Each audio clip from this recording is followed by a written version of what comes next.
I have a rendezvous with death at some disputed barricade, when spring comes back with rustling shade and apple blossoms fill the air. I have a rendezvous with death, when spring brings back blue days and fair. It may be he shall take my hand and lead me into his dark land, and close my eyes and quench my breath. It may be I shall pass him still. I have a rendezvous with death. On some scarred slope of battered hill, when spring comes round again this year, and the first meadow flowers appear. God knows 'twere better to be deep, pillowed in silk and scented down, where love throbs out in blissful sleep, pulse nigh to pulse and breath to breath, where hushed awakenings are dear.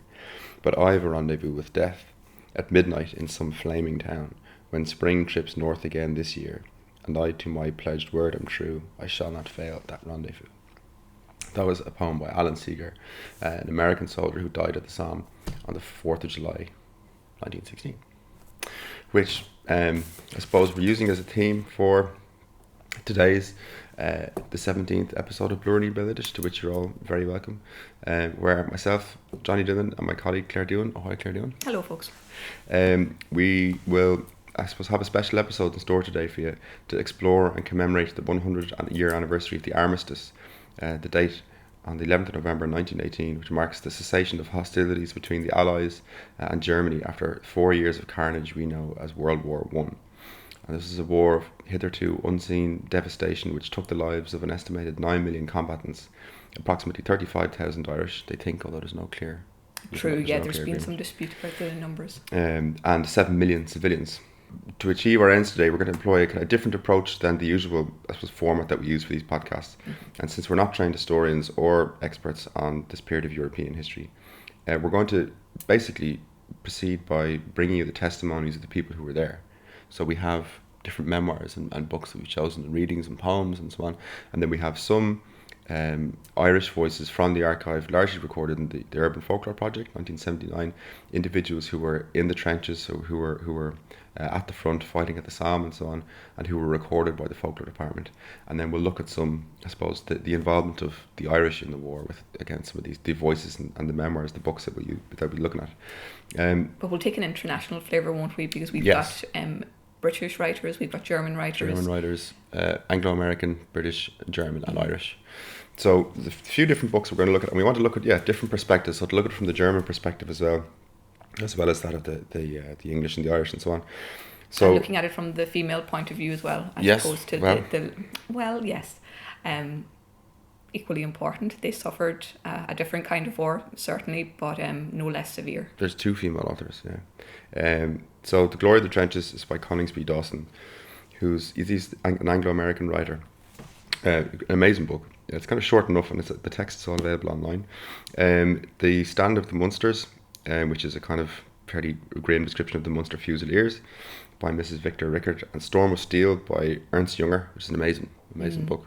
And then Testament of Youth by Vera Brittain. So these are the readings that we're going to use, but then we're going to use kind of poems and other writings and so on to supplement this, plus audio recordings. And we have 2 interviews as well for this podcast. One with Kate Manning, who's the principal archivist in UCD Archives here, and with another one that Claire did with Evelyn Flanagan, who's the head of special collections. And these are to mark kind of the UCD's Google Arts and Culture, the Armistice exhibition that's going to be available online. And to highlight the collections that they have. The different collections shared amongst the cultural heritage units here, which are incredibly broad. So from the 9th of November, this exhibition will be going live online. But do remember that these collections are open to the public as well. So if anything that we come across today in terms of the cultural heritage units kind of piques your interest, do feel free to kind of get in touch with the respective units or ourselves, and you can come in and actually view the primary sources.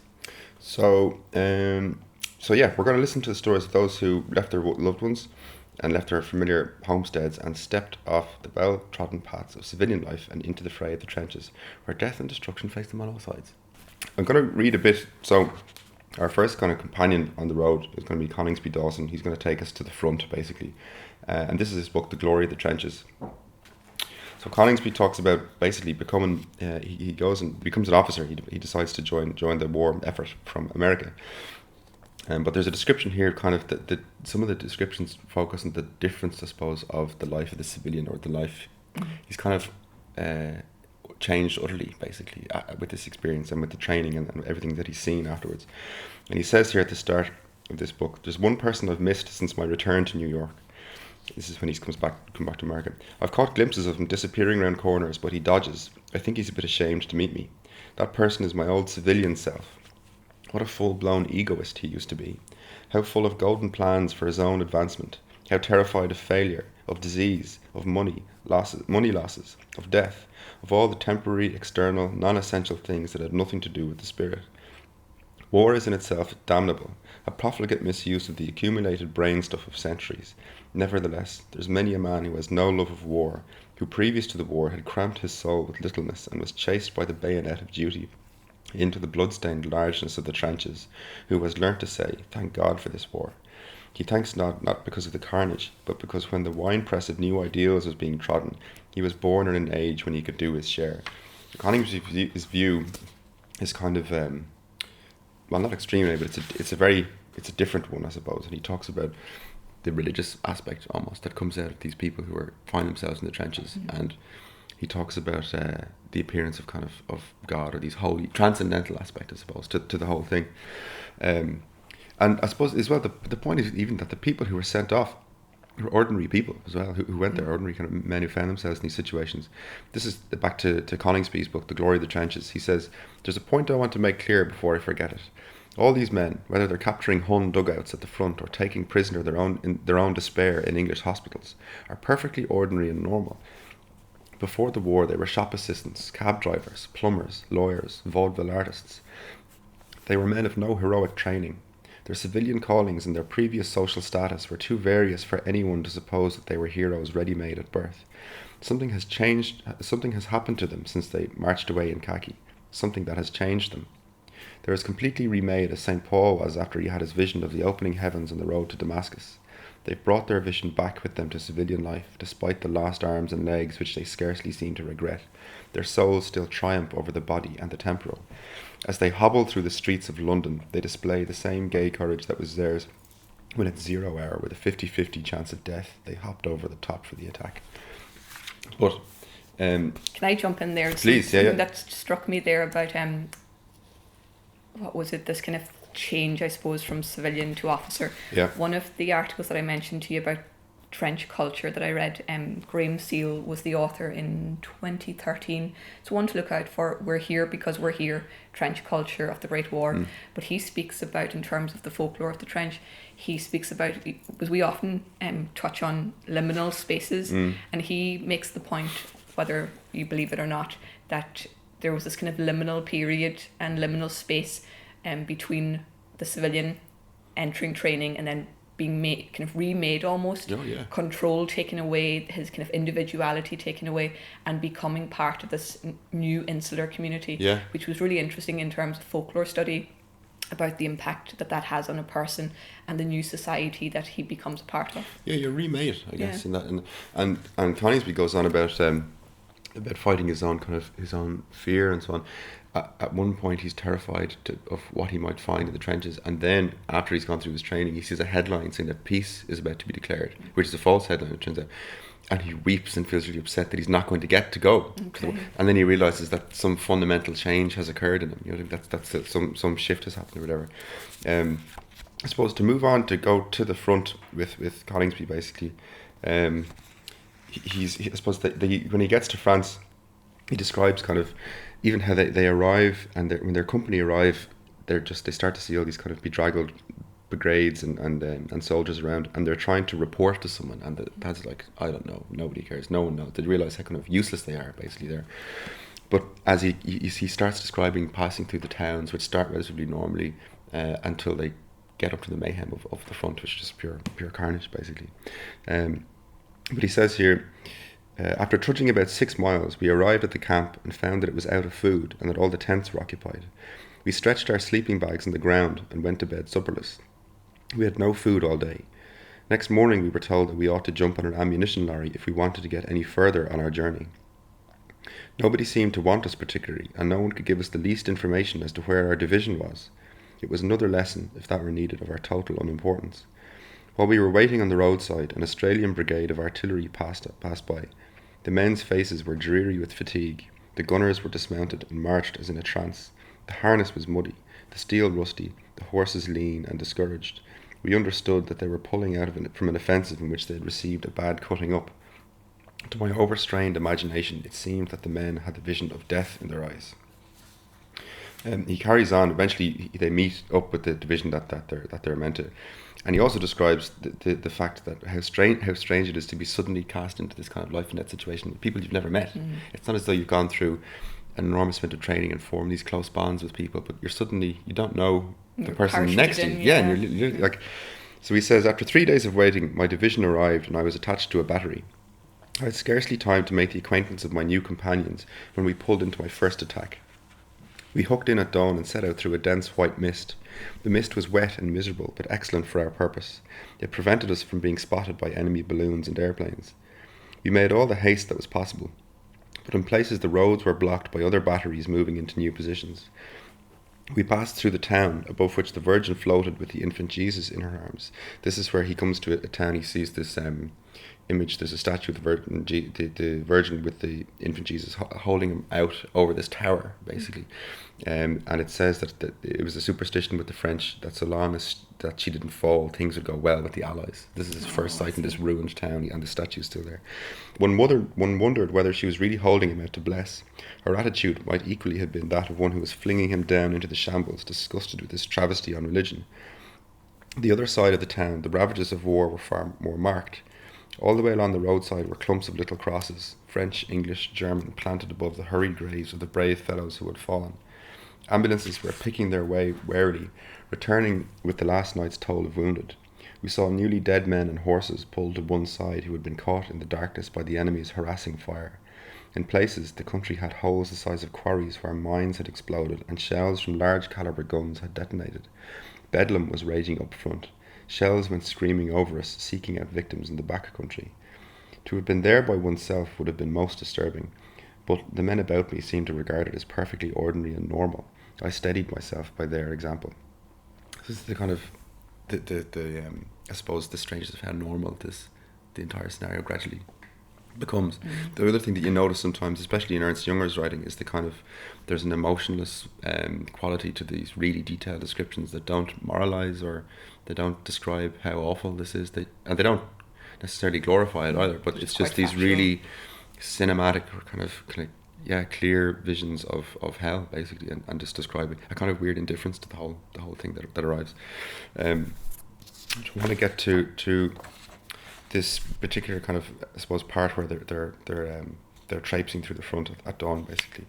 He says, it had been raining when we crept out of our kennels to go forward. It seems unnecessary to state that it had been raining, for it had always been raining at the front. I don't remember what degree of mud we had attained. We had a variety of adjectives, and none of them polite, to describe each stage. The worst of all is what we called god-awful mud. I don't think it was as bad as that, but it was bad enough. Everything was dim and clammy and spectral. At the hour of dawn, one isn't at his bravest. Walking at the bottom of the sea, only things that were thrown at you travelled faster. We struck a sloppy road, along which ghostly figures passed, with ground sheets flung across their heads and shoulders like hooded monks. At a point where scarlet bundles were being lifted into ambulances, we branched overland. Here and there, and from all directions, infantry were converging their way in a single file to reduce their casualties if a shell burst near them. The landscape, the people, the early morning, everything was stealthy and walked with muted steps. We entered a trench. The holes were scooped out in the side of it, just large enough to shelter a man crouching. Each hole contained a sleeping soldier who looked as dead as the occupant of a catacomb. Some of the holes had been blown in. All you saw of the late occupant was a protruding arm or leg. At best, there was a horrid similarity between the dead and the living. It seemed that the walls of the trenches had been built out of corpses, for one recognised the uniforms of Frenchmen and Huns. They were built out of them, though whether by design or accident it was impossible to tell. We came to a group of men doing some repairing. That part of the trench had evidently been strafed last night. They didn't know where they were, or how far it was to the front line. We wandered on, still laying our wire. The colonel of our brigade joined us, and we waded in together. So as they get in, I suppose they wind up basically kind of getting absolutely blasted out and destroyed, and kind of at dawn all these kind of shells coming over. But how do you recover from that to actually see? Yeah. Like, you feel like we've become so desensitized now because we see so much violence and blood and mayhem on on the big screen and in cinemas, and even on our nightly soaps you see horrendous images. Yeah. But to actually be confronted with it on that very tangible, personal level, like, how do you ever come out from that and lead a daily life?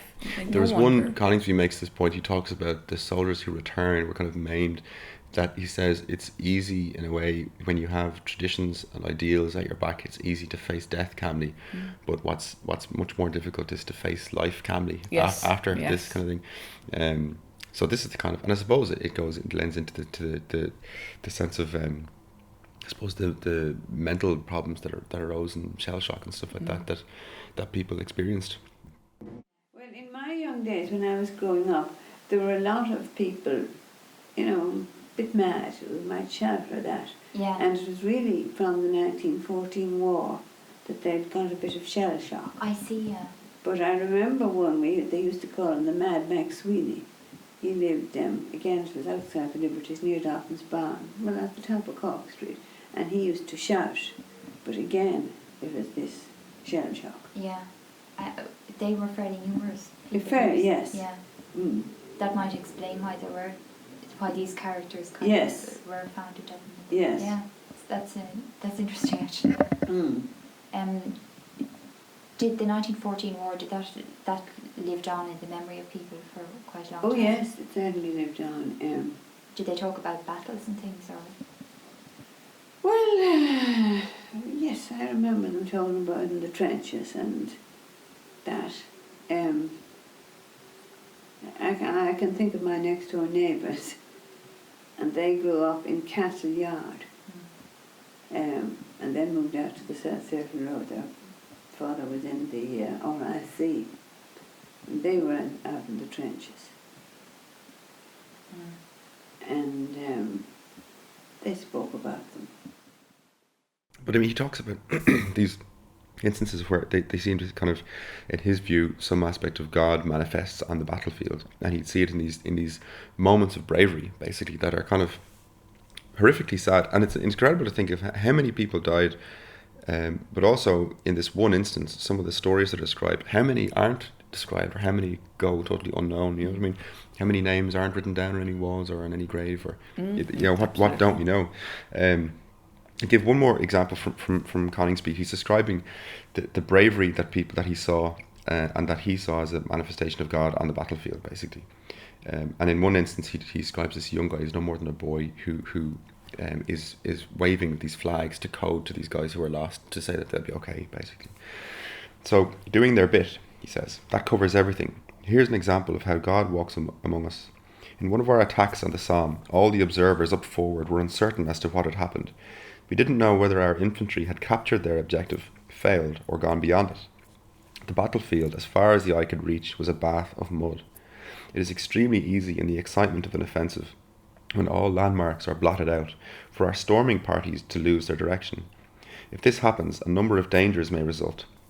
A battalion may find itself up in the air, which means that it has failed to connect with the battalions on its right and left. Its flanks are then exposed to the enemy. It may advance too far and start digging itself in at a point where it was previously arranged that our artillery should place their protective wall of fire. We, being up forward as artillery observers, are the eyes of the army. It is our business to watch for such contingencies, to keep in touch with the situation as it progresses, and to send our information back as quickly as possible.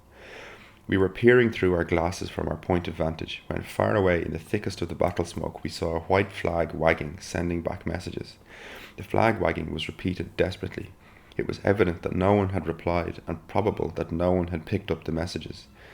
A signaller who was with us read the language for us. A company of infantry had advanced too far. They were most of them wounded, very many of them dead, and they were in danger of being surrounded. They asked for our artillery to place a curtain of fire in front of them and for reinforcements to be sent up. We at once phoned the orders to our artillery and notified the infantry headquarters of the division that was holding that front.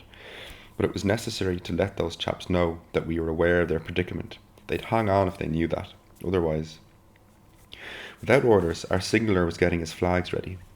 If he hopped out of the trench onto the parapet, he didn't stand a 50-50 chance. The Hun was familiar with our observation station and strafed it with persistent regularity.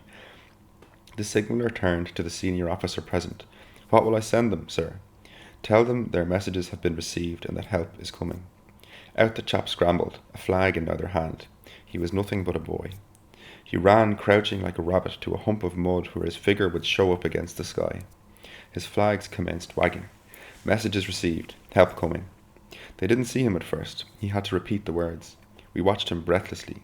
We knew what would happen. At last it happened. A Hun observer spotted him and flashed the target back to his guns. All about him the mud commenced to leap and bubble. He went on signalling the good word to those stranded men up front. Messages received, help coming. At last they'd seen him. They were signalling, okay. It was at that moment that a whiz bang lifted him off his feet and landed him all of a huddle. His bit. It was what he'd volunteered to do when he came from Canada. The signalled okay in the battle smoke was like a testimony to his character. So this young lad who's just like up, signalling, flags wagging in the mud, and he's just shot and taken out. And even when the fire starts, he doesn't stop. He's still waving to the flag so that the other men will know they're okay. You know what I mean? And imagine that they're still in their teens, as many of them were. Yeah, it's insane. Totally insane. Incredible. But the bravery and the selflessness, I suppose, that's something that Coningsby describes, the sense of the selflessness as being the form of kind of heroism that ordinary people manifested, basically. And I suppose that fear of death manifesting in the trenches was a sort of selfishness in a way, that you're frightened for your own, useless body, basically, when you shouldn't be like that, and everything is meant to be given over in selflessness to everyone around you, like that young chap with his for your flags. brothers, Exactly, yeah. And we were going to read a letter from Tom Kettle from the front, weren't we? Yes, yeah. He was a UC. There were some UCD students who were there. A huge at the front. list of them that we actually have in UCD archives. The war list, which is fascinating to read, and again, you can view this when you come to visit if you were interested. But Tom Kettle went to fight on the front, and he would have corresponded regularly with his wife. And we have two letters that form part of the exhibition Johnny mentioned at the outset, that really sheds a light, I think, on a very personal relationship, but also on Tom's experience at the front. And he was a beautiful writer. But the first one I'm going to choose it's humorous in a sense, but it just shows his creativity. But another aspect of the war, that while you have a lot of those traits that Johnny would have touched on, the horror and the bloodshed and the violence, you've got the mud, the rain, but also the rats and the vermin were another huge part of trench life, which you come across in the literature again and again, and you'll see this kind of beautifully rendered by Tom in quite a humorous form. So I'll read this. This is a letter from Kettle to J.J. O'Mara on the 4th of August 1916, and then we'll follow it up with one of his letters to his wife. So this is Tom Kettle on the 4th of August 1916. I came from Westland Row practically direct to the front line, and have been there ever since. Anybody who tells you that he likes it may be fit to sign an affidavit, but the truth is not in him. Chalk, lime, condensed milk, diabolical torturings of the air with unimaginable noises and blood, too much of it, are so far my main experience. We sleep on 2 sandbags and 4 ammunition boxes each, and the accompaniments, the bedfellows, the neighbours of sleepless nights. Like France, I am an invaded country. That's an amazing line, isn't it? Like France, I am an invaded country. The Royal Württemberg machine gun corps of mosquitoes cooperate in a vigorous offensive with the Sicilian lice and the 3rd Division of Frankfurt ants, while the Prussian rat guards and the Imperial Austrian mouse rangers, lent for the occasion, distinguish themselves by sporadic raids. I hear one of my colleagues chanting softly to himself a composition of mine. Take me from the din of conflict to some green and quiet shore, where the pipsqueaks pip nor squeak not, nor the hitchy heavies roar. And that is from the collection known as The Papers of Tom Kettle in UCD Archives. And what a vivid image that paints of kind of the squalid conditions that these men would have been forced to live in. And so many of the photographs I saw as well, you just see them knee deep in water and mud. Oh, yeah. And you know what I'm like, Johnny. I like a bit of comfort, a bit of heat. Can you imagine, like, when your feet are constantly sodden and soaking, and you never have warmth, you never have any element of comfort, you have no sleep for days on end, your food is limited. If it's there, If no it's water. there at all. Yeah. And I just think, like, we just cannot even You fathom can it. imagine then the importance of someone who had kind of pluck and good cheer in the midst of all that, to be Oh, yes. humorous and to... You wouldn't want me glass half empty.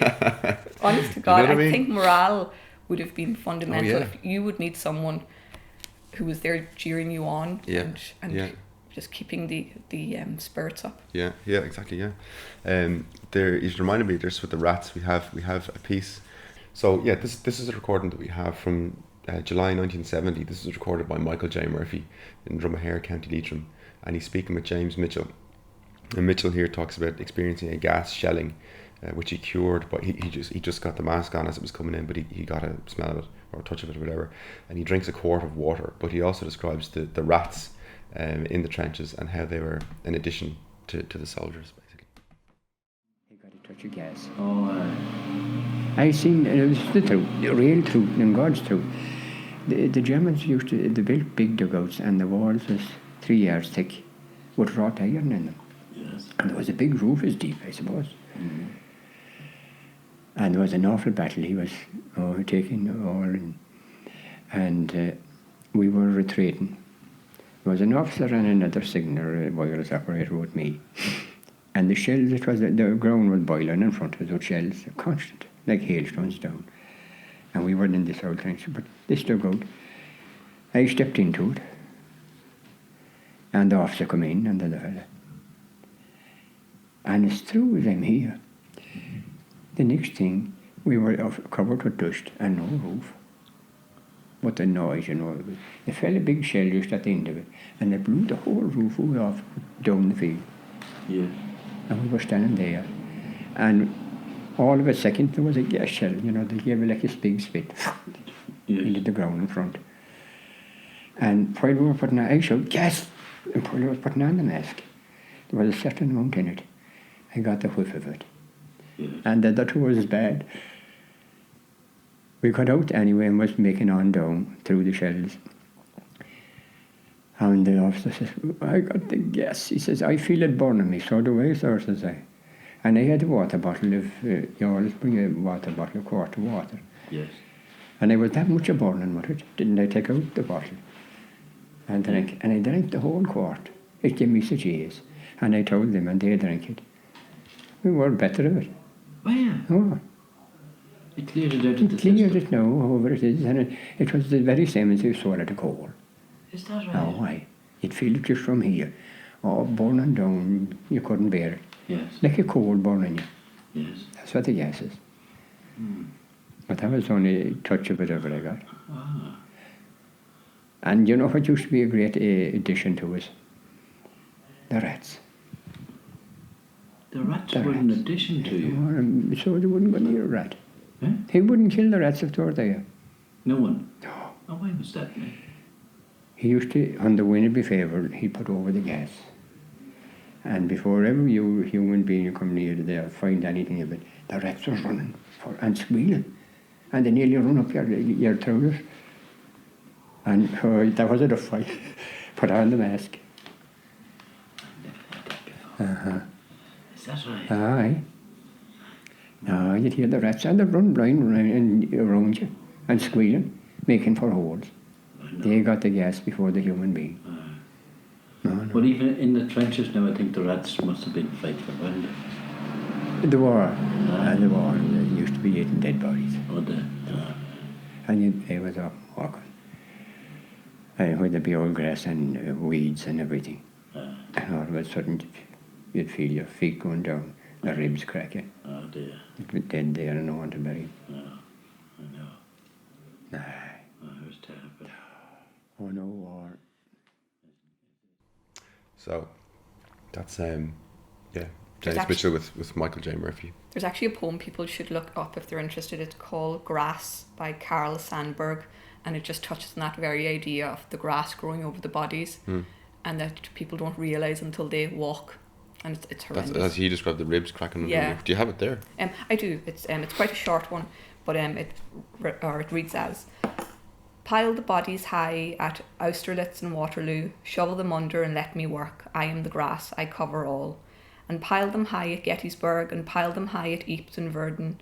Shovel them under and let me work. 2 years, 10 years, and passengers ask the conductor, what place is this? Where are we now? I am the grass, let me work." It's awful. It's just this idea of walking on bodies and not knowing that you are. It's awful.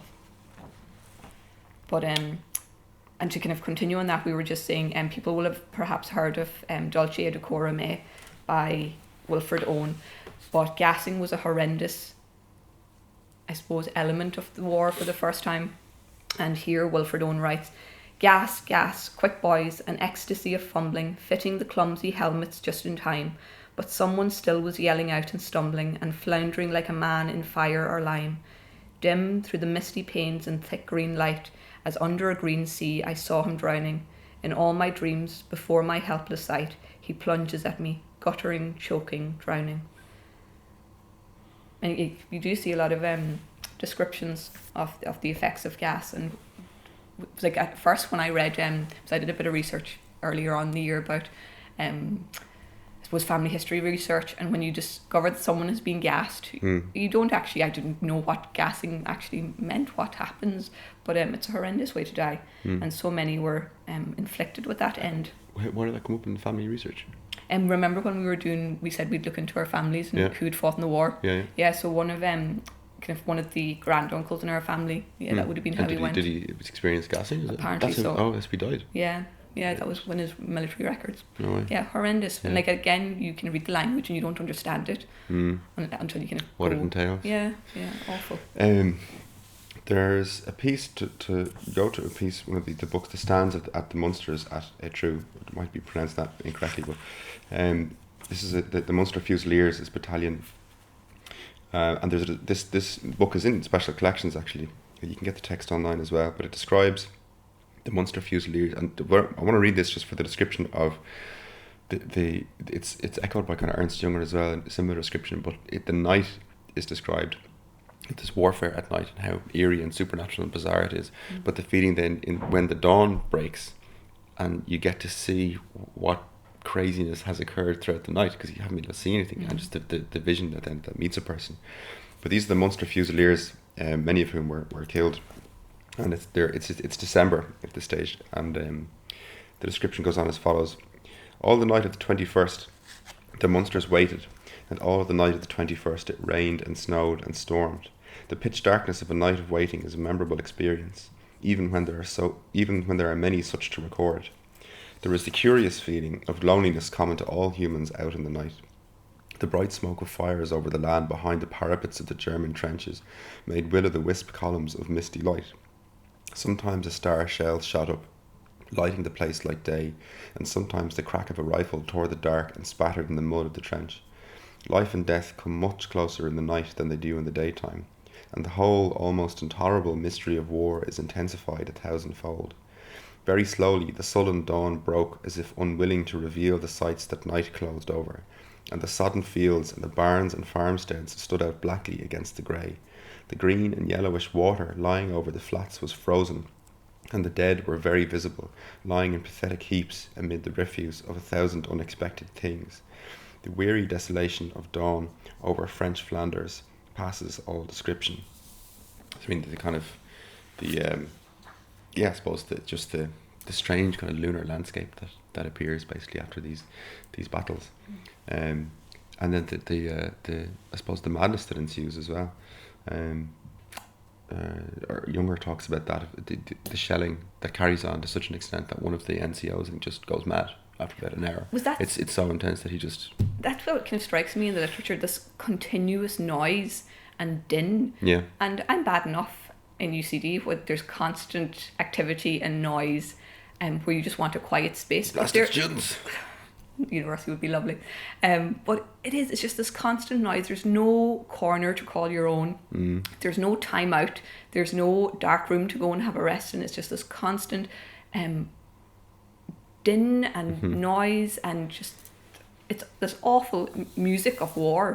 And one of the writers discusses kind of the shells and the artillery and the bombardment of bombs, the kind of the shouting of men, just this constant. I can see how it would impact mentally on anyone. I'll read that out shortly after this bit with Jünger. He describes exactly that. The sky has been a kind of boiling cauldron, and you have to shout one word at a time to be understood to the person next to you. And it just goes on for hours. But this is more about the Munster Fusiliers. This is kind of a final attack of theirs. And just again, with a description to go through, just to see what it was like when they were there. The men swarmed over the parapets and raced across the fields, carrying their heavy equipment and following their officers over the shell-scarred, churned-up earth. Strands of barbed wire beset their way, and the ground was broken by great shell holes. Before them, from the German trenches, the machine guns hammered out their deadly message of welcome, and the men went gamely on, most splendidly led by their officers. Major Thompson, second in command, fell across the first German trench, but would not permit himself to be removed, continuing to issue orders from where he lay. He was wounded again, the second wound proving fatal. He met his death unvanquished and unappalled, and his name remains bound in with the great story of the regiment. Colonel Bent fell in the earlier part of the charge, desperately wounded. Major Day was killed a little later, showing the greatest gallantry, and Captain Hugh O'Brien, a young Irish officer beloved by his men, and who had proved in the South African War to possess unusual dash and coolness, fell as he shouted to his company, "Get a bit of your own back, boys." Not 20 yards from where Captain O'Brien fell, Captain Durand met his death. He had joined the 3rd Battalion Royal Munster Fusiliers in 1906, having served through the campaigns in the Rhodesian Horse. He died most nobly, leading at the extreme point of the advance made by C Company under fierce enfilading fire. The sorrow and the heroism of such death is touched by the great enduring light of glory.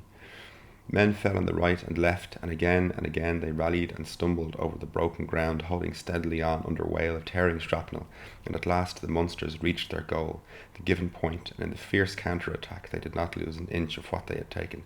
I mean, these descriptions, this is the thing when you look at some of there's this dug in fighting for weeks and weeks, and the front is just moving back and forth a couple of meters. It's this kind of trench warfare that's just intractable and kind of going nowhere, and yet I think it's Coningsby describes entire populations of cities he sees just going up over the top and disappearing, and then they just do it again and they do it again, and the orders come in for more campaigns of men to just go up over the top, and they keep doing it and they keep disappearing, and then there's just these pockmarked lunar landscape shell holes with craters with arms and legs and heads sticking out of them, and you're digging trenches but the mud is just bodies, it's like, and it just goes on and on and on. They did that for so long. It's insane. It's one of them. What is it? There was a line I read in Henry Glassy where he said that there's no such thing as war now, only a battle of irrationalities. And that's what it really does strike me about any war. It is just kind of the waste of life for questionable reasons, really. And like you said, just this generation, kind of city after city being sent over the top. Yeah, I mean, you can see the manipulation. I mean, that's what finishes something of Ezra Pounds later, but the manipulation, I suppose, of those in power that sent everyone off to war. And yet, then you have someone like Coningsby who say that he's not trying to glorify it, but you'd have to say that there are those who, having gone, would say thank God for the war, for kind of what it gave them of themselves and what it showed them, or removing their own egoism and removing and forging them anew, like you were saying, you kind of to be reborn and remade in this in another I suppose orientation or something like that, essentially, to be kind of fixed to a different star or something after this process, basically. Yeah, but it must be very hard to come back. Even reading kind of Vera Brittain, she went on to be a great pacifist and kind of spoke continuously across the country and across the world as part of the UN about the need for peace and cooperation and kind of communication. But she was so disheartened sometimes by what she saw after the war about how statesmen kind of conducted themselves, perhaps those who had not fought even, just their level of misunderstanding about what had been fought for and what had been lost, and seeing them kind of,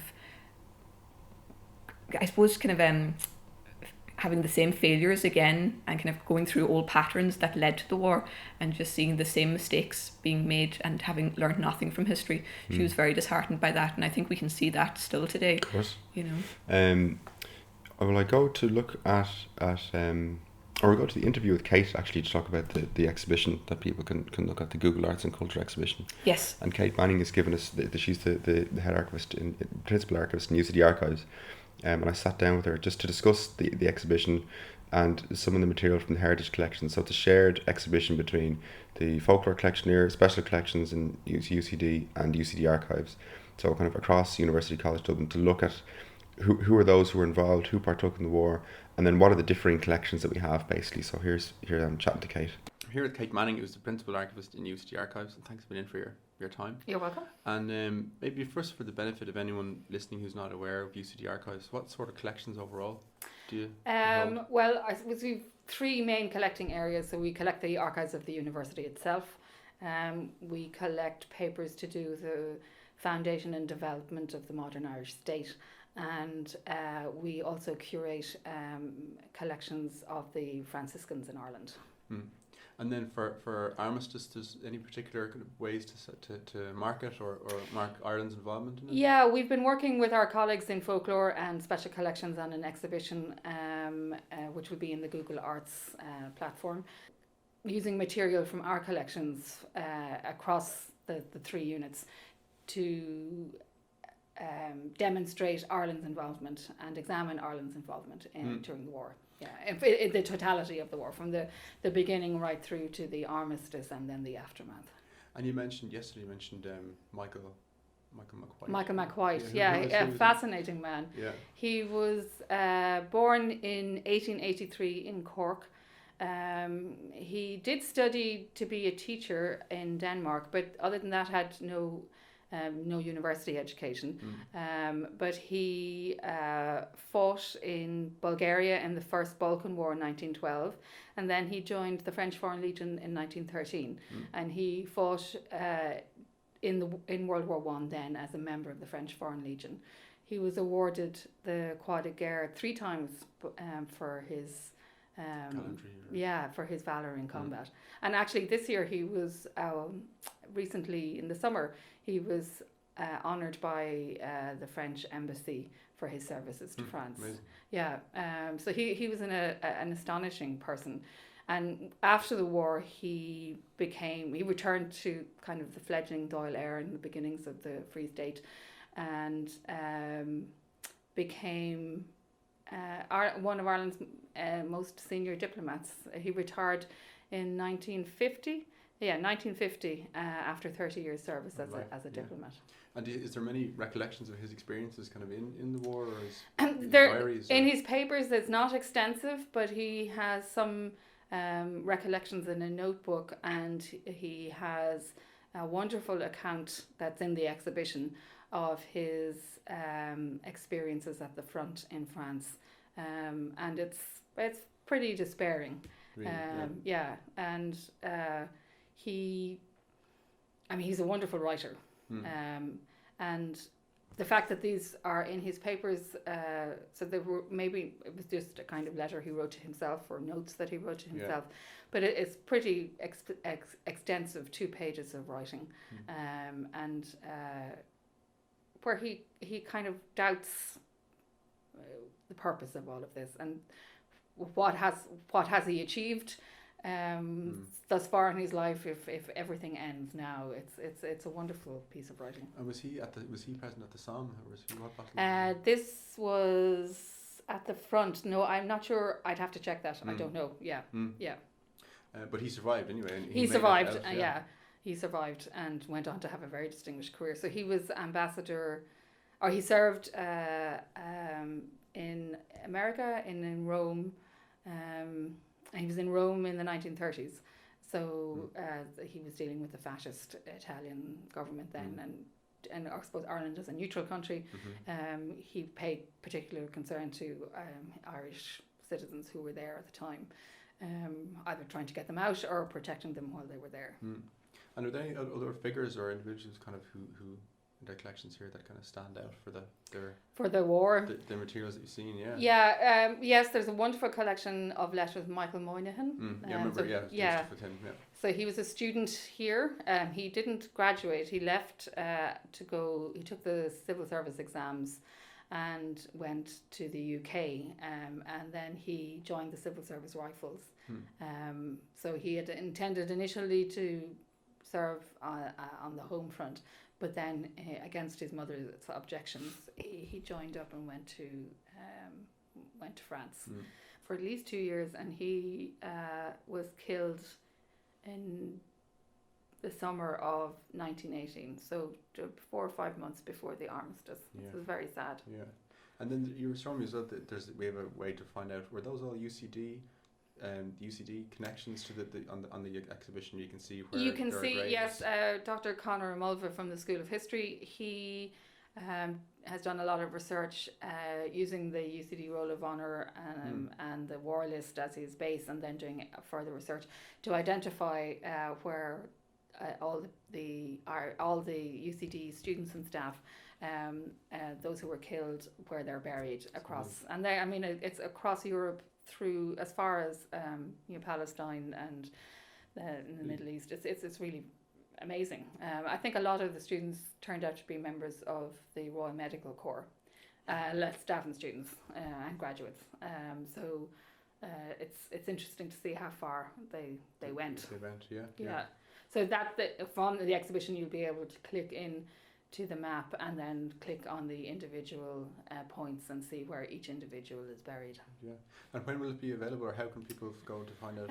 It's going to be launched on the 9th of November, and it's part of UCD's formal commemorations of the armistice. And there'll be various links on our own websites, and we'll tweet about it, and so will our colleagues. So there'll be plenty of ways to find out where it is. And where do people find more about UCD archives in general? Our website is the best place to go as Yeah. a first port of call, www.ucd.ie/archives. Sound. Grant. Thanks a million. Okay. Kate. Cheers. Thanks, Johnny. Great. That's our thanks to Kate as well for sharing her time with us. Absolutely. She mentioned Tom Kettle there. And you have a letter from Tom shortly before his death. Yes, this is Tom, who we mentioned earlier in the podcast, and this is him writing to his wife Mary, and it's a letter from the 3rd of September 1916, and he writes, "My dearest wife, the long expected is now close at hand. I was at Mass and Communion this morning at 6. The camp is broken up and the column is about to move. It is no longer indiscreet to say that we are to take part in one of the biggest attacks of the war.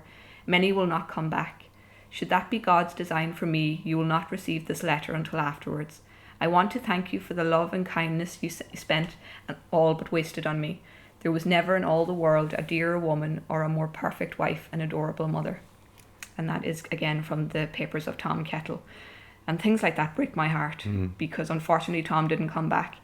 And then you realise that it's a wife and a child and a family kind of irrevocably changed at home, whose life will never be the same again. And I think those are the kind of the forgotten stories sometimes. That Uncounted. You don't count those in the figures of the dead. Are they not the casualties as well? Yeah, exactly. Yeah. Did you have a piece from Vera Brittain to describe the from the perspective of the women waiting for these men, or? Yeah, I did. This is a book I read during the summer, and it's funny because I think certain books come to you in life when you're ready for them. And this is Vera Brittain, who many of you will probably be familiar with the film The Testament of Youth, which came out a few years ago with Alicia Vikander, who has the unfortunate claim that she's married to my husband, which is rather... Who's that? Michael Fassbender. Oh, I see. But we'll it's clearly delusional. We'll remedy that. But it was a beautiful film. It's based on the book, the memoir of Vera Brittain, who was a VAD nurse during the war, but she lost her brother Edward, she lost her fiancé Roland, and she lost two of her best friends, Victor and Joffrey. And Testament of Youth is her memoir of the period as well as the years following the war. And it's just exquisite as a book to read. It breaks your heart. I was on the bus on numerous occasions with tears in my eyes, probably people thinking, what's wrong today?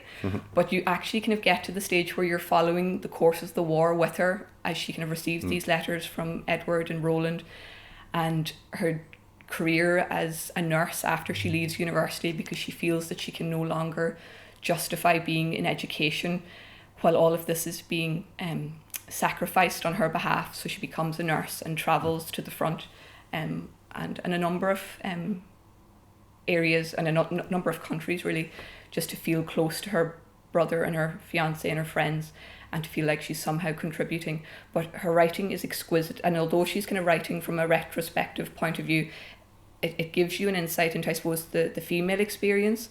And what really strikes me is almost the monotony of life while you wait, and just this sense of limbo, like her life stopped the day war was declared, the day her brother and Roland went to war, and it's this waiting and not knowing if you're going to be waiting for a month, not knowing if the war is going to last for years, not knowing if these loved ones are coming back, and that every ring of a doorbell or kind of ring of a phone is going to bring bad news. And it's just this constant fear and sense of dread that she must have lived with. But I have a section here that I'll read. I think it kind of conveys it really well.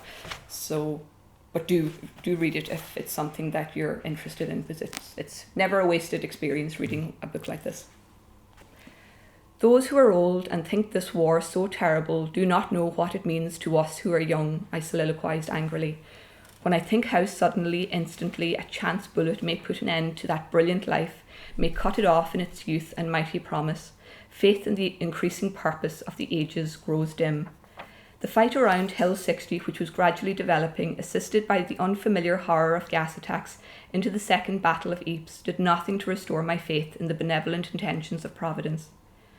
With that Easter vacation began the wearing anxiety of waiting for letters, which for me was to last, with only brief intervals, for more than 3 years, and which, I think, made all non-combatants feel more distracted than anything else in the war. Even when the letters came, they were 4 days old, and the writer, since sending them, had had time to die over and over again. My diary, with its long drawn-out record of days upon days of miserable speculation, still gives a melancholy impression of that nerve-wracking suspense. Morning, it observes, creeps on into afternoon, and afternoon passes into evening, while I go from one occupation to another in apparent unconcern, but all the time this gnawing anxiety beneath it all. Ordinary household sounds become a torment. The clock, marking off each hour of dread, struck into the immobility of tension with the shattering effect of a thunderclap. Every ring at the door suggested a telegram, every telephone call a long-distance message giving bad news. With some of us, the effect of this prolonged apprehension still lingers on. Even now, I cannot work comfortably in a room from which it is possible to hear the front door bell. I dare not think too vividly of him just now, I wrote one black evening after several days without a letter. I can scarcely bear to look at the photograph taken at Uppingham.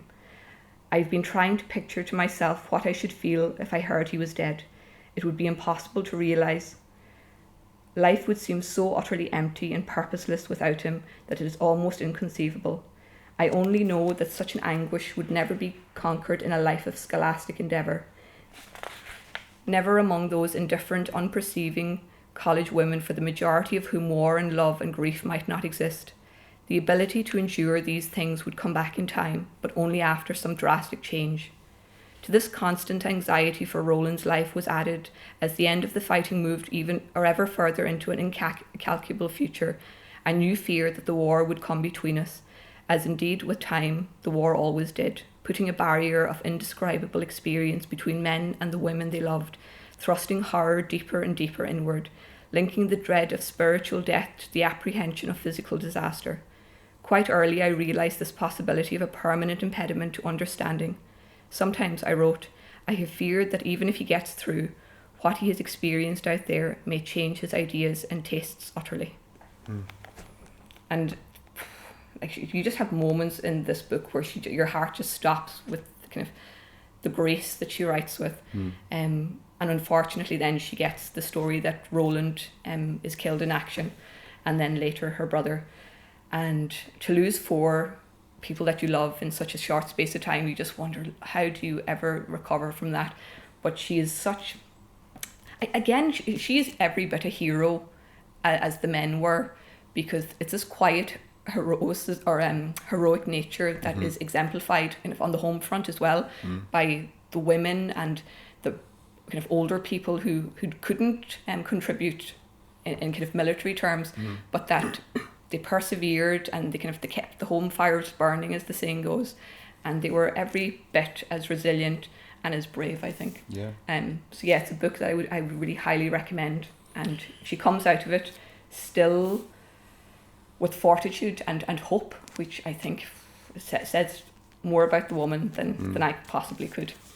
There's actually, for the segue of all segues, there's a piece here, John McCormack recording Keep the Home Fires Burning. Oh. These patriotic songs that were kind of popular at the time that you can imagine being sung in the trenches, and the likes of Its Language Tipperary, the letter writing home to your loved ones and so on. But we'll play that just to give us, I suppose, a sense of the time, basically. Okay, that's John McCormack and Keep the Home Fires Burning, which is one of the kind of, I suppose, just to give people a sense of some of the songs and music that people would have had to keep their spirits. It's a huge part of the folklore, the songs that people would have had, the language they would have used. We'll come to this shortly. But again, it was a huge part of the folklore of war, these kind of songs, absolutely. Did you have another piece of Vera's that you wanted to go through? I just wanted to finish off with, this is the poem, this is one really kind of broke my heart. But again, kind of as we were saying about songs, a great amount of poetry grew out of the war, as well as we kind of touched upon earlier. You've got the Wilfred Owens and the Robert Graves, the W.B. Yeats, and Vera Brittain as well was became known as a great writer. But she has one here in her book by May Wedderburn Cannon, and this one really broke me. I quite literally did cry with this one. But she uses it as a, I suppose, it kind of comes to her as something to read when she hears that Roland has just been killed. Did she write this? Sorry. No, sorry, this is May Wedderburn Cannon. Oh, okay, but it's one that she reads on the night that she hears that he's been killed on December 23rd, which is all the more cruel as Christmas approaches. And she reads, "When the vision dies in the dust of the marketplace, when the light is dim, when you lift up your eyes and cannot behold his face, when your heart is far from him, know this is your war. In this loneliest hour you ride down the roads he knew. Though he comes no more at night, he will kneel at your side for comfort to dream with you." And I think that's beautiful, but it's just heartbreaking, because for all you hear about the kind of the factual accounts, the reality is that loved ones were lost and did not come home. You imagine even just sort of waking up in bewildered in some ditch in Belgium, as opposed to waking up at home with your wife or something. You know what I mean? It's like, it's inconceivable. Absolutely. Yeah. Good grief. To look at, I suppose. But do you know, when you kind of said that, good grief, I know it's a very hard podcast, I suppose. It might be a bit heavier than what we're used to when we're used to rambling along. But one of the things that always struck me about Vera is that she said, you always must talk about this. We must bring this story to the next generation and to the next generation. Like, we must never forget. That's the whole thing. We must remember them. So I think doing things like this for us is it's extremely important, to recognise the sacrifice that people made. And also, it's like you said, even if it's the women or the elderly people at home, or if it's the men going over the top, whatever, do you remember them? And even the fact of those whose names aren't inscribed on walls, whose names aren't written down on books, or who aren't kind of spoken of in the corridors of power or whatever, but to recognise, or just to stop and remember and to learn from it.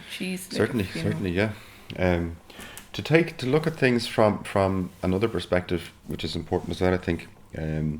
If another memoir, a fantastic bloody book in the same sense of Vera Brittain's, very, very different in its tone, but a memoir of, I suppose, a very distinguished soldier who received a great many kind of accolades and honours in the First World War, and that's Ernst Jünger, a German soldier. And his book, I'm going to read just through an excerpt of the book Storm of Steel, which is just incredible, really. And his descriptions of the battles and of the front, as I was describing earlier, are kind of, they're not that they're emotionless, but there's no sentimentalising about it. There's no moralising about how awful this is. They're just these kind of clean descriptions of the horror of war as it manifests, with a sort of what would you call it? A sort of indifference to the whole thing in a way. So like Tom Kettle, I think he was killed at the Somme. I think that this battle that Jünger, this is at Guillement, he's describing, I think, is around the same time, the same kind of at the same period in the war, basically, but from another perspective. There's just a piece here where basically Ernst Jünger's kind of his company are going to the town of Combes, which has just been destroyed, and then from there they're going to the front, and he meets somebody coming back, another kind of soldier coming back, and he speaks to him and asks him what's it like there. So he says here, this is from Storm of Steel: "A man in a steel helmet reported to me as a guide to conduct my platoon to the renowned Combes, where the first time we were to be in reserve. Sitting with him at the side of the road, I asked him, naturally enough, what it was like in the line. In reply, I heard a monotonous tale of crouching all day in shell holes with no one on either flank, and no trenches communicating with the rear, of unceasing attacks, of dead bodies littering the ground, of maddening thirst, of wounded and dying, and of a lot besides. The face, half framed by the steel rim of the helmet, was unmoved. The voice, accompanied by the sound of battle, droned on, and the impression they made on me was one of unearthly solemnity. One could see that the man had been through horror to the limit of despair, and there had learned to despise it. Nothing was left but supreme and superhuman indifference. So, I suppose this is kind of Ernst's, or this is Jünger's description of the soldier who's returned from the front. They march on then to this town, Commemorate, which is just shot to bits, it's destroyed, and they walk around the square. He goes into this house and sees all the kind of, I suppose, all of the parts of a person's life just in this crazy array, just heaped up in the floor, all this kind of, and you're wandering around in this person's house. But he then kind of walks around the town, I suppose, in the morning, and he describes here, this is from the book again, after breakfast I went out to have a look round. Heavy artillery had turned a peaceful little billeting town into a scene of desolation in the course of a day or two. Whole houses had been flattened by single direct hits or blown up, so that the interiors of the rooms hung over the chaos like the scenes on a stage.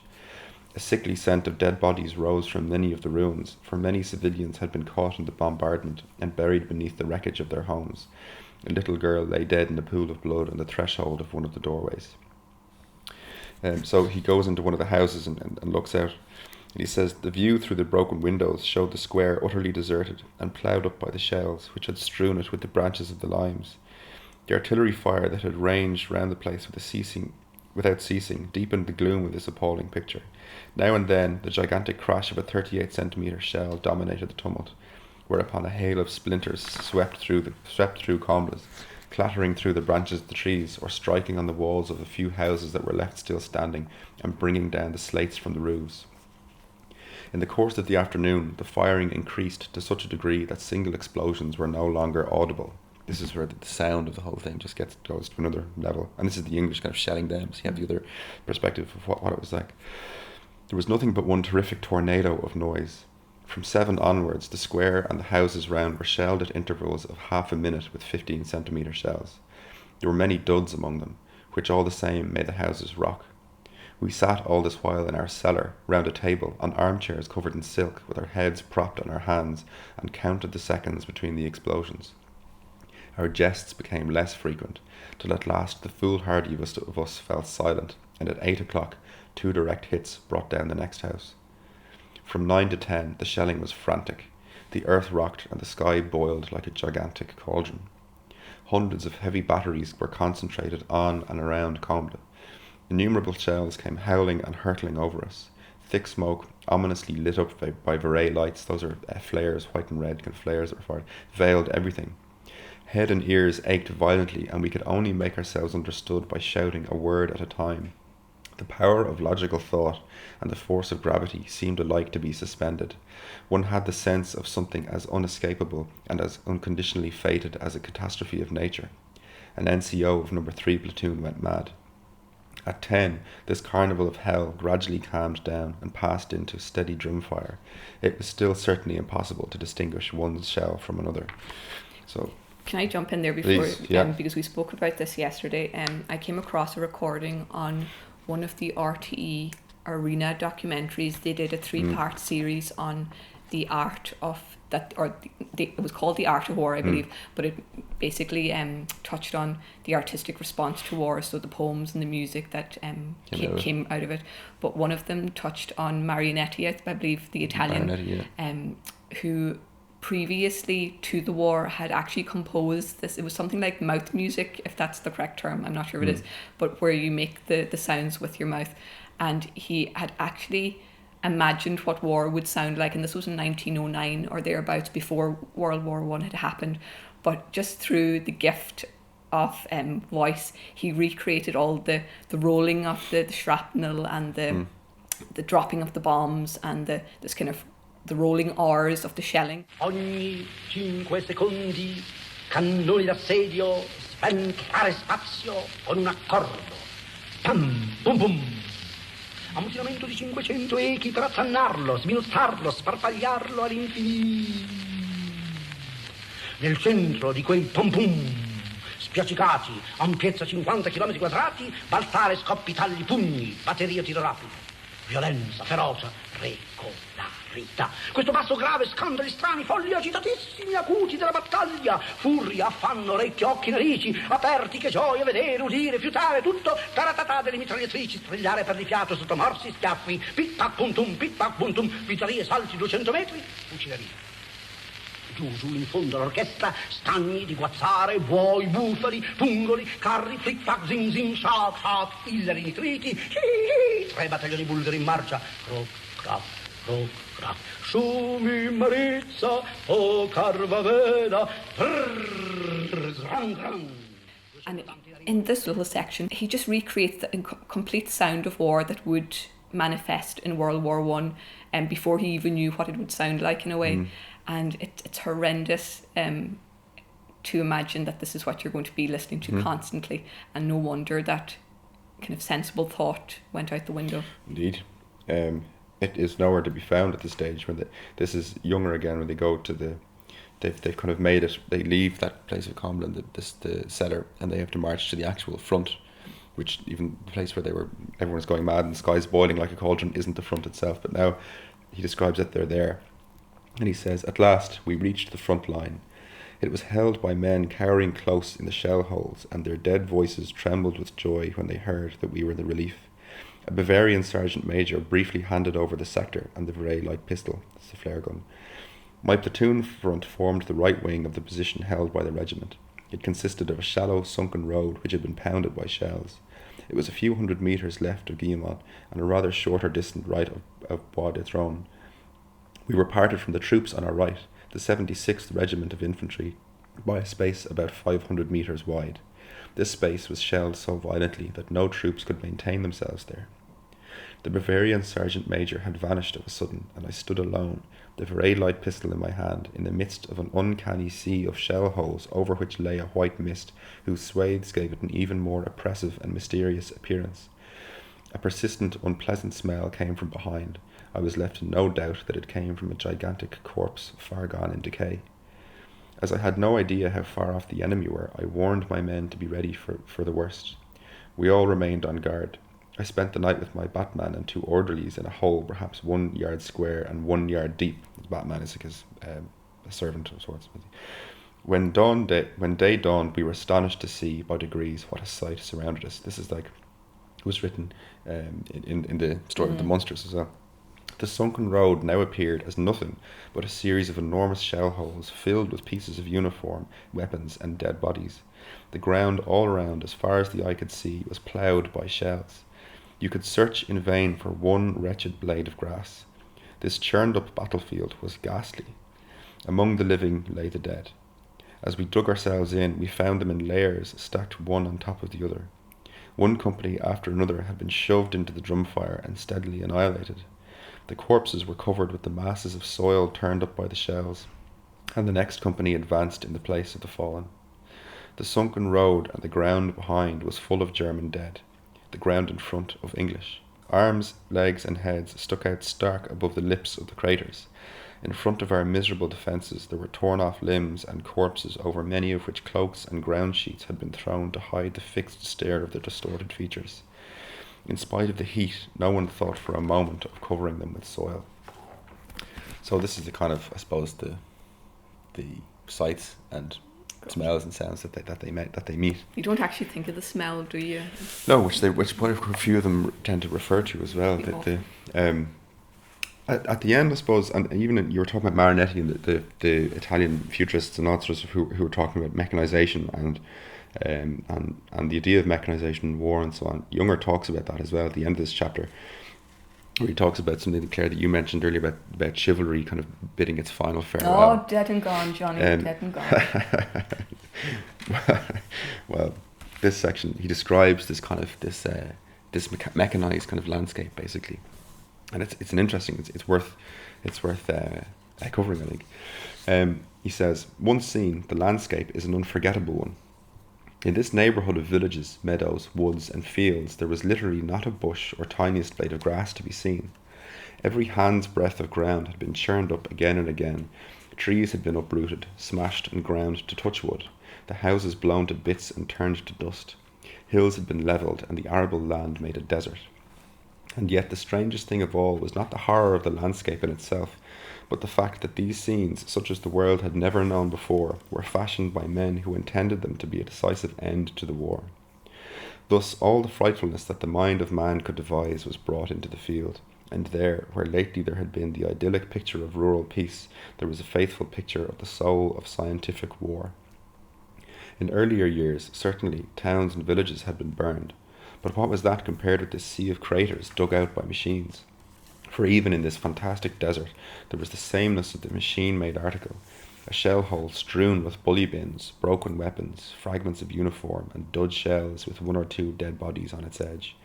This was the never-changing scene that surrounded each one of all of these hundreds of thousands of men, and it seemed that man, on this landscape he had himself created, became different, more mysterious and hardy and callous than in any previous battle.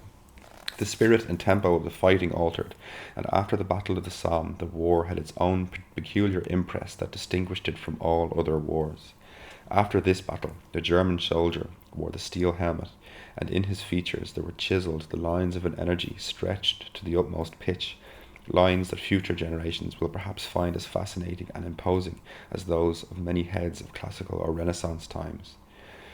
For I cannot too often repeat, a battle was no longer an episode that spent itself in blood and fire. It was a condition of things that dug itself in remorselessly week after week and month after month. What was a man's life in this wilderness whose vapour was laden with the stench of thousands upon thousands of decaying bodies? Death lay in ambush for each one in every shell hole, merciless and making one merciless in turn. Chivalry here took a final farewell. It had to yield to the heightened intensity of war, just as all fine and personal feeling has to yield when machinery gets the upper hand. The Europe of today appeared here for the first time on the field of battle. It's pretty intense stuff. It's like a kind of strange civil war, European civil war, from which we never recovered, arguably. You know? But it's the first global war, yeah, really, for the very first time. But one of the things I wanted to touch on, I got some facts from my reading that I thought really kind of... Nice. Well, we better try and have some linchpins, John. Prove anything with facts. But it kind of gives you a feel for, I suppose, the new nature of the mechanised war that Johnny was talking about. So it says that government intervention in Britain in terms of production for the war years, they produced 4 million rifles, 250,000 machine guns, 52,000 airplanes, 2,800 tanks, 25,000 artillery pieces, and over 170 million rounds of artillery shells. Same. And to expend all of those in action, you just get a sense of this new paradigm that's being created. I suppose maybe from looking at the Jünger's perspective there in Storm of Steel, which is a book that everyone should read, maybe we should look at some of the aspects of folklore and kind of propagandizing and things that came through the war. Or some of the legends, popular legends that were kind of born on the It's one of the interesting things. I think one of the first things that struck me, and this is probably one of the reasons why I actually thought we should really do something on kind of for Armistice Day. I remember reading Testament of Youth, and there was a chapter in it where Vera is working as a nurse, and she overhears soldiers talking about ghosts on the battlefield, and she hears them saying that men that they had seen falling, maybe a fortnight before and being killed, that they saw them again coming back to help their brothers in arms and kind of taking them from trenches. And it just really struck me. I'm like, oh, these legends existed on the battlefield. In my mind, I thought that they would have more serious matters to be thinking about, but that these legends existed, and why wouldn't they? And then when I went to do a bit of digging, that article I mentioned by Graham Seal came to mind. And there's also various books of war folktales. There's also papers written about the Rumours of Angels, a legend of the First World War by David Clarke, who talks about the Angels of Mons, which was a legend that grew up. And just to kind of touch for the sake of the podcast, although we won't go into any great detail, I think it's fascinating to look at the folk culture of the trenches, that they had their own legends and folk tales, they had their own vernacular. and the words that kind of grew out of the war, the slang. They had their songs, they had their games and entertainments. So like any community, the army and this kind of insular society that they created had their own as well. Traditions, yeah. And it makes for a very rich furrow, I suppose, to investigate if you've never considered it. What was the Angel of Mons? What's the... Yes, so the Angel of Mons is a story or a legend really that grew out of the belief that soldiers were assisted on the battlefield by these angels, and they'd appear or they'd manifest in various ways depending on which version you heard, but that you would see a white mist, and then that this army of soldiers would come, and they would be, I suppose, led by this figure on a horse, which some took to be St. George, but depending on the nationality of the soldiers, they might be the patron saint of that country, so it tends to change. Was it seen by the Allied forces or It the was, Germans yeah. as well? Not I haven't heard about the Germans. because it was from an English It was. man who wrote a fictional account or something. Yes, this is the very interesting thing that I would like to read more about when I have time, but the legend of the Angels of Mons, they believe, or some argue, that it actually came from an earlier kind of published title called The Bowman. Wow, what an amazing picture that is. Isn't it? I'm now pointing to a picture of A woodcut. It's The Bowman and Other Legends of the War by Arthur Machen, who published a short story called The Bowman in the early years of the war. And some people believe that the bowmen then became the angels in popular legend on the battlefield. But some would also argue, well, actually, no, the legend existed before he wrote it, and that he took inspiration from the folk and the oral culture. So it's very, I'm certainly not in a position to say who's right and who's wrong, but it's fascinating to believe that this gave great comfort to the soldiers, that at times of distress and when the outcome looked to go against them, that they believed this figure of protection would come and rally the troops and protect them. So this, there was another, the helper in white was also another figure that they believed would come to aid them. So you do see these kind of legends growing out of the Western Front and the various functions it served to the soldiers. The some of the other, I suppose, aspects that manifest were kind of propaganda material from the Allies to, I suppose, demonise their opponents, essentially. And one of the narratives that seems to have perpetuated itself in that regard was the idea of the crucified Canadian, so-called, where there were unverifiable aspects of kind of tradition, say, coming back from the front lines. And one described a group of Canadian soldiers that watched from the trenches as the enemy troops pinned their comrade to a barn door or to trees by the wrists and feet with bayonets before driving a blade into the prisoner's throat. So this took place near Ypres in April 1915, and I suppose the accounts are kind of diverged as to was it a tree or was it a barn door or what had occurred. But it seems that it was a narrative actually born from an innocuous report by a night reconnaissance patrol, and then it was spun by British propagandists. So this historian Simpkins, he reports that the British on a reconnaissance mission observed a force of enemy troops encamped next to what appeared to be a cross with a human figure hanging from it. Upon closer inspection, the apparent crucified victim turned out to be a shadow. So the idea being, I suppose, that of course you propagandise and I suppose dehumanise the enemy as much as one can, essentially. Another one was that the Kaiser had these cadaver factories. Did you hear about this? No.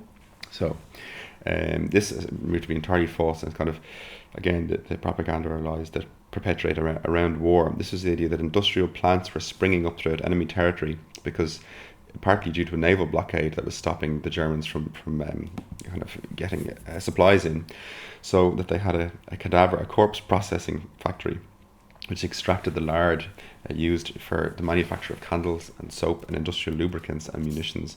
And so the idea is there's this macabre kind of recycling program which the Germans were employing by taking human carcasses and so on, but it was total lies and propaganda, basically, which these things persist in warfare. It is, and I think one of the things that struck me is the level of rumour and misinformation, as you said, because again, there was just such a vacuum of knowledge amongst the men. Communication, like they weren't having speed access. of communications, of course, yeah. Yeah, and they wouldn't have access to newspapers or the rolling 24-hour news, so they very rarely knew what was happening as a larger, on the larger picture of war.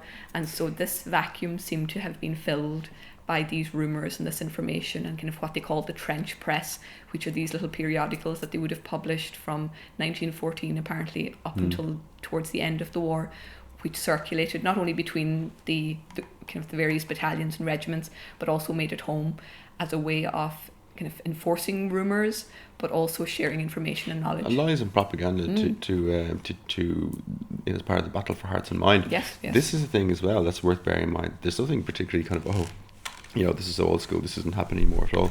Google the Naira testimony, Nayorah testimony, or Google Hill and Knowlton Gulf War, and you'll see an example in modern times where one of the largest PR companies in the world used total propaganda. They were filming false newsreels, and they had the daughter of a Kuwaiti diplomat stand up before I think it might have been Congress in the US, but stand up and give quote unquote testimony to describe what she saw. So in the same sense, you have the First World War stories of Germans bayoneting babies in Belgium and so on. And in this particular, the Naira testimony, you have descriptions of the Iraqis taking babies out of incubators and leaving them to die and so on. Totally false. But it was shortly after that the Americans went into the Gulf War later on. So that, I suppose, it's one aspect, but that propagandizing to influence, I suppose, the emotional narrative of the civilians back home and to turn the tide in the direction of war is something that's common, that persists. I mean, well, yeah, you need only turn the news on today. You know what I mean? You have to be so careful with what the authorities tell you. Yes, always. You do. Anyway, let's move swiftly on. There was another one which I found kind of humorous, the idea that there were these wild groups of renegade soldiers who were living in no man's land, who had banded together and were kind of eating corpses and stuff like this. Do you remember there's like the wild of no man's land? Yes, like on the refugees trenches, underground. There were just these soldiers who were kind of who followed no authority or leader anymore, and they were kind of banding around, bearded and covered in rags, and eating the dead and eating food and so on. And that there were even rumours in the trenches that the Allies and the Central Powers were going to band together and gas them and destroy them all after the war, because there were such kind of these hordes of zombie soldiers, effectively. But some other beliefs have also kind of developed. I mean, the one around the lighting of matches. I actually have something here before we play that extract, actually. Yeah.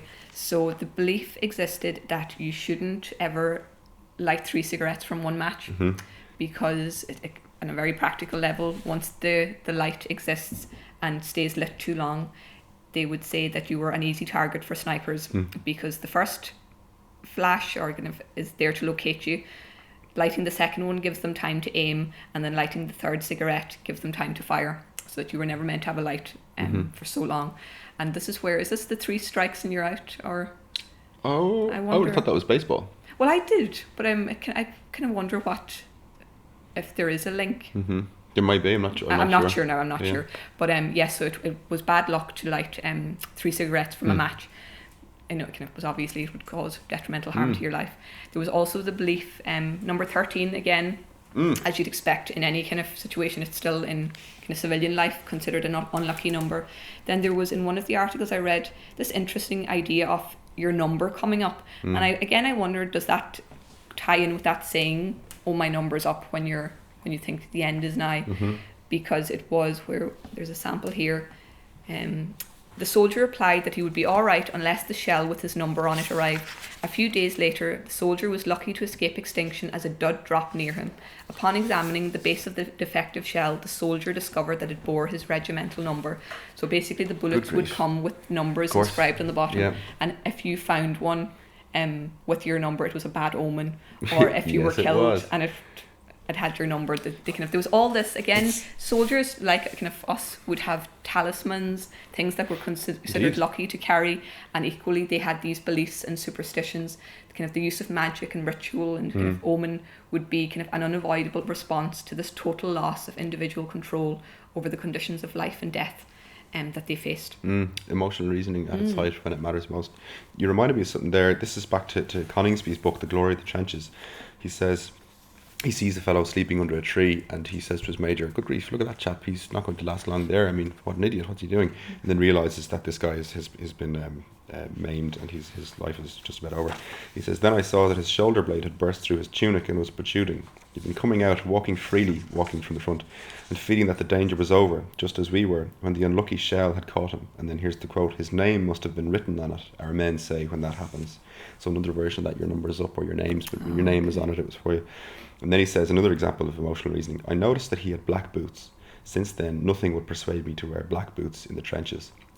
I think you have those kind of symbolic, irrational, emotional kind of appeals to reality, I suppose, that this man who's dead has black boots. I'm not inviting death by wearing black boots. It's like the soldiers who wouldn't lie or rest on a stretcher because Oh, they indeed, thought because it was symbolises kind of exactly your time wouldn't be long until you were lying on one. This is a piece from the Urban Folklore Project, in which is described the taboo of the lighting of matches, basically. Oh, yes. Misinterpreted wrongly. You knew about the thing of the First World War and the match.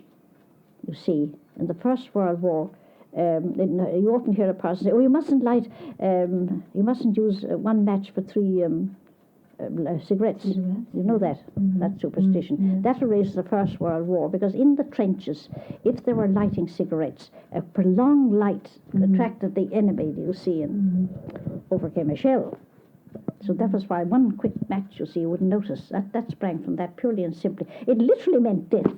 Of course, it doesn't matter if there were 40 cigarettes in one batch. Doesn't matter a hoot, unless somebody perhaps had it in for you. Was there anybody belonging to you involved in the war? Oh yes, my youngest brother. You see, he was in the 2nd Battalion Royal Munster Fusiliers. He was in the Retreat from Mons. A very unpleasant experience indeed, I tell you. Yes, I don't think there are many superstitions really about the war, except that I do know. You see, that sprang from that, purely and simply from that, yes, that way. Except I found a letter from him recently written from the front trenches all those years ago, and in it he said, "This war is not to my liking." I had to laugh when I read it. I thought to myself, I bet it wasn't. Were there many Irish lads in the British Army? Thousands. 2,500 alone fell in the Battle of the Somme of Irishmen, of all denominations, you see. He was a regular, as a matter of fact, the Munsters. And you can't keep men out, you can't keep Irishmen out of a war, you know. I don't know what it is that brings them in, but they do like it. There's no doubt about it. Would you have heard much about our own? Miss Dorothy Emerson talking to Mona McLaughlin, and she's describing again, you know, she mentions the Munster Fusiliers there, but she also mentions you can't keep the Irish out of a war, basically, that of all denominations and all sides, that they're in there. To go to just another individual, this is one of my favourite from the Urban Folklore Project. His name alone is wonderful. Colonel Manners Fitzsimons. What's his O'Connell. full? Colonel Manners Fitzsimons O'Connell. He was a direct descendant of Daniel O'Connell, apparently. And he is describing, I've listened to other tapes of his where he's describing the Rising of 1916 and his experience of it. And in this instance, he's off and he's fighting in the Somme, but he talks about how 13 men went out on the 13th and they took it as a bad omen, but we'll let him do the talking. Yes, you're going to say what?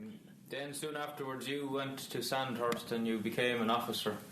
And then did you go to France then, was it? Did you see action during the war? Yeah. In France. In the trenches? Yeah. Very cold and very wet. Very nasty. Yeah. How long were you in France? Went out on the 13th of April, 13 of us, and we thought that was rather frightening. Bad omen. There was only one poor fellow named Davis was killed. We all came back eventually. And then, yes, that was after the Bosch had been. There was the great German breakthrough on the 21st of March 1917. By the time we got out there, things had been slightly stabilized. But me and my party in the Leinsters, we had it settled by November on this, the Armistice. But I'd been shot before then and was home, much to my annoyance. I mean, I was annoyed because I was shot and because I was wounded. Because the minute I was shot and fell down and didn't pass out, it went through my mind. I was due for leave. No hunting this year. How did you come to be shot? Oh, a nasty German didn't have to look at me and he shot at me. Were you just in a trench or what? Oh, it was during the beginning of the big putsch, when we were really going forward, 28th of September in 1918, starting from Ypres, all along the line. Every available man, woman and child that was interested in the war, there was in it. And masses of guns, almost wheel to wheel from one end of France to the other, a marvellous noise. You couldn't see anything, of course. And the weather was bloody awful. And it rained all the time. It was very cold. And I was with my men, one Ryan standing beside me, and we were shivering. It was about 11 o'clock in the morning. Paddy Ryan. And Paddy is soaking clothes. I can see him now pulling his ground sheet round him. He looked up the sky. He says, "It's a soft day, sir, isn't it?" I said, "It's too bloody soft," said Paddy. And then, like a silly ass, there was a certain amount of shooting left, certain, I can't remember it all, certain on the right, and I wasn't quite sure where the rest of the company was. It was one a bit behind, I know. And I stood up on a piece of ground beside, with no trench, it was a lumpy sort of undulating ground. And I was knocked for 6. The bullet hit me right bang on the stomach, but struck the belt, my buckle of my belt, and it lifted me off my feet.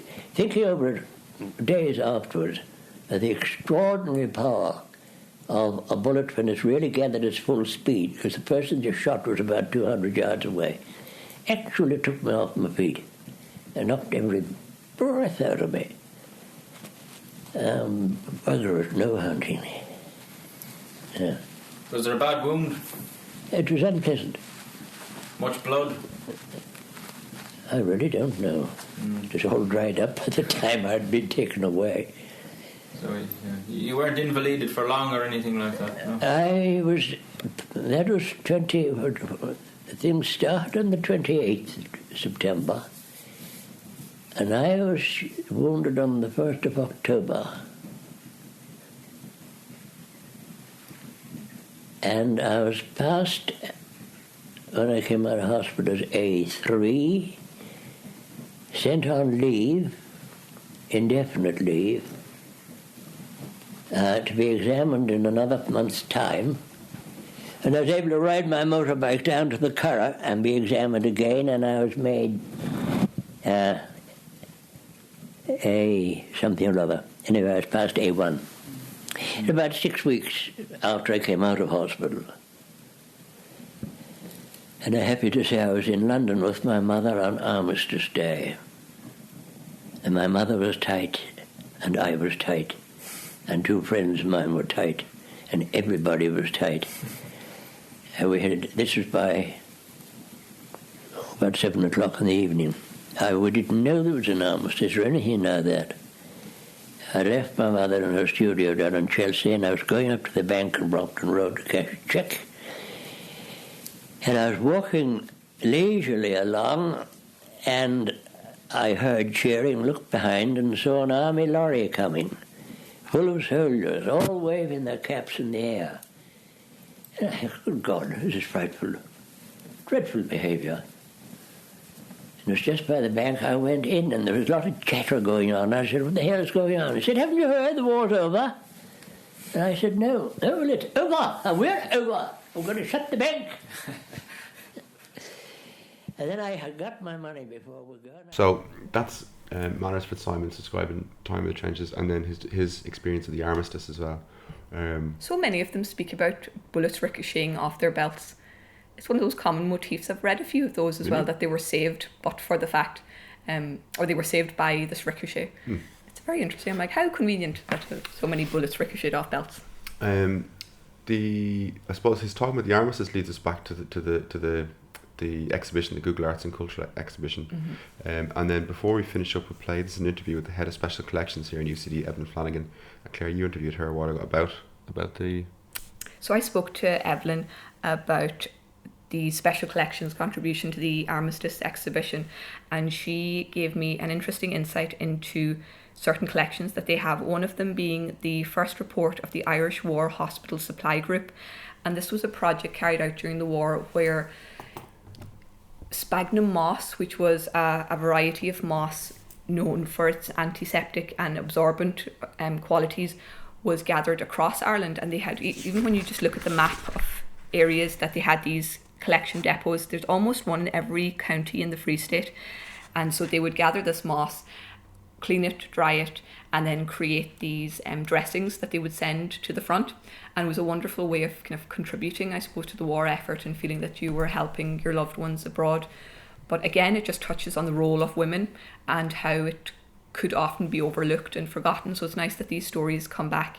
One of the figures I read was that 5,688 women joined the Red Cross and the St. John's ambulance. So there's this whole layer of war history that it's nice to kind of shed a light on now and to see the role of women. But Evelyn speaks a bit about the project. So I'm here with Evelyn Flanagan, who is Head of Special Collections here in UCD Library. And I have to say it's lovely to get to chat to someone other than Johnny, Evelyn. Thank you very much, Claire. So you're very welcome. So what we were going to do, just very briefly by way of, I suppose, tying the collections together for the special edition, is I wanted to ask you about the UCD Decade of Centenaries commemorations and what you had in mind for the Armistice anniversary, or any kind of exhibitions or events that you had coming up. Yeah, so I'm working with Chris Dorr from Folklore and Kate from UCD Archives on creating an online exhibition which sort of which on basically World War One, on all of World War One. So looking through our collections for material on that. So one of the most interesting things that we have in special collections relation to World War One are the reports of the Irish War Hospital Supply Group. So this was an organisation that was established by women, whereby women all over Ireland collected a moss called sphagnum moss from Irish bogs. There were depots all over Ireland, and the main depot was in the Royal College of Science, which I had mentioned, which was in Merrion Square, where government buildings are now. The moss was brought there, it was cleaned and washed and sewed into dressings. And the reason that they did this was because the moss was actually extremely absorbent and also had antiseptic qualities. So the moss was then dispatched to hospitals in Ireland, but also in Britain and on the continent, and as far away as Palestine and modern day Iraq and Egypt. We're having this dressings with moss from bogs from County Mayo and all over Ireland. So there are several reports, and the reports have photographs of the women working in the Royal College of Science sewing the dressings. They also have maps showing what parts of Ireland the moss was collected from. They have excerpts of letters that were sent from the hospitals in the places that I mentioned, thanking people for the work that they were doing and explaining how wonderful these dressings were. And I suppose the women who were involved in this it felt like that this was the only way, or they have very few ways to probably help their mostly menfolk who were actually taking part in the war itself and wanted to do something, and this was their way of helping, which was very helpful. But also the fact that this was happening in Dublin at the same time as the Rising and the aftermath of the Rising was happening. It's an interesting kind of juxtaposition there, I think, to remember that there are all these things happening in parallel, and that for everything there's a context.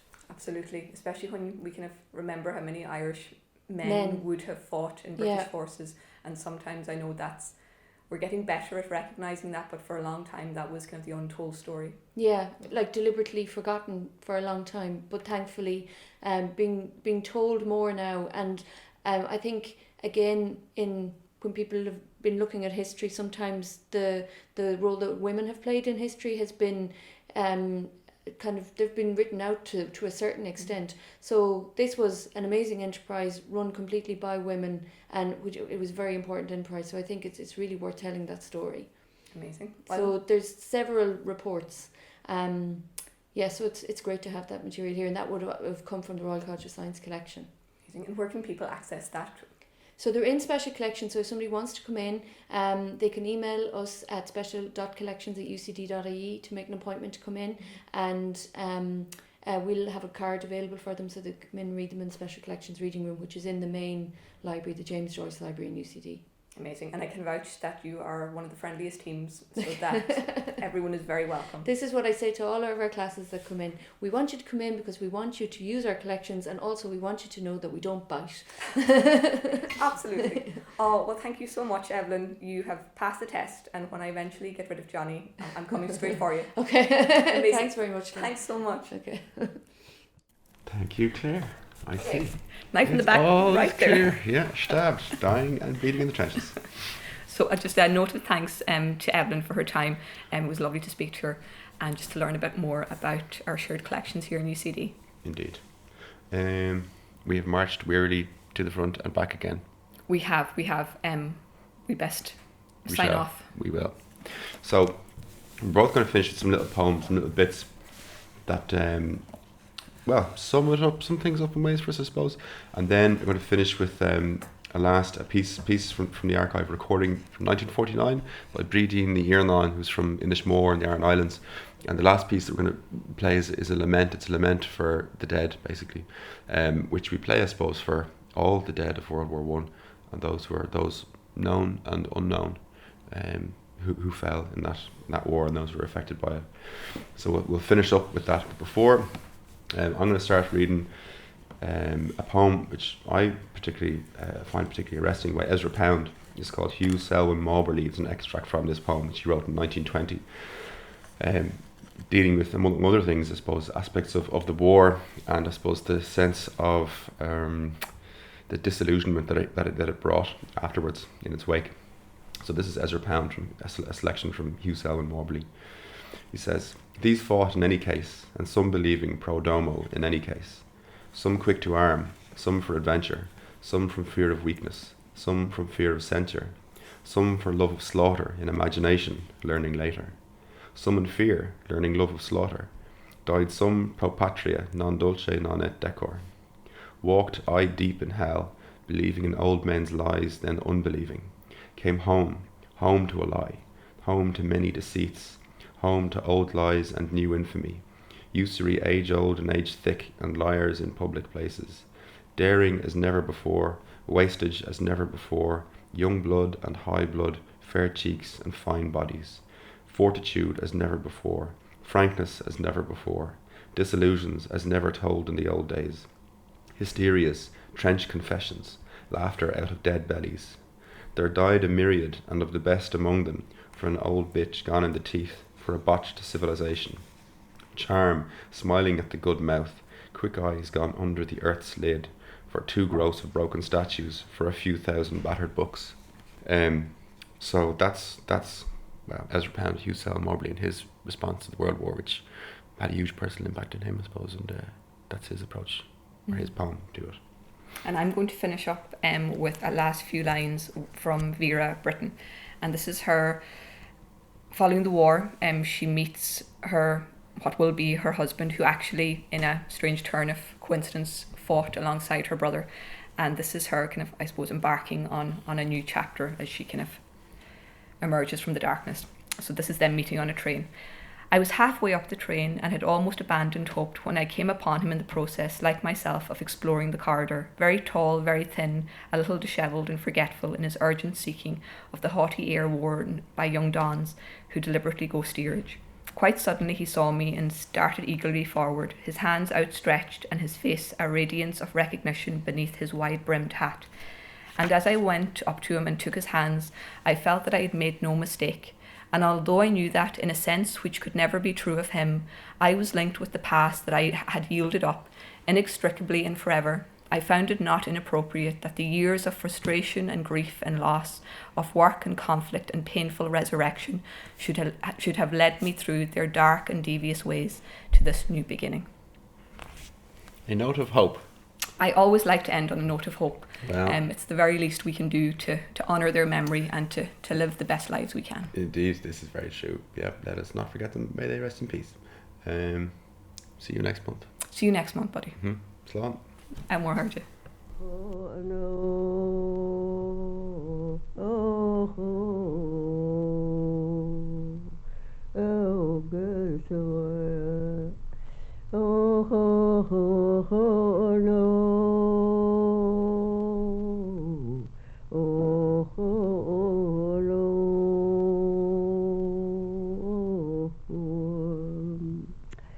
Oh, oh, oh,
oh, oh, oh, oh.